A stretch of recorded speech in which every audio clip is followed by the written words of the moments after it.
Hi, it's Virginia McCormick from virginiamccormick.com. Thank you so much for being with me today.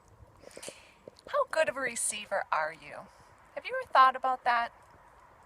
This time of year, I think it's really important to try to get that one down. We're so focused on giving this time of year that we forget to receive. Giving and receiving are the exact same energy. If you stop one, the other one can't flow. They have to constantly be in a cycle. Giving and receiving, giving and receiving. The other day I was doing quite a few things for my children. They needed some things that they needed to get done and some errands I needed to do for them. And I started to get really kind of irritable and grumpy, like I was mad.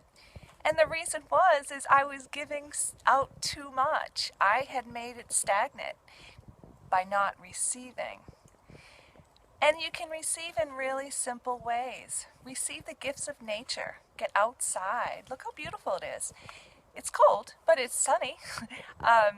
Also, you can receive by when someone offers you a compliment. Just say thank you. Don't put an excuse to it. Someone says thanks. You did a great job on that. Don't say, oh, it was nothing. Just say thank you. If someone offers you help in any way, accept it and then say thank you and really receive the gift. While you're giving this Christmas, remember to receive. And on that note, have a wonderful day. I'll see you next week.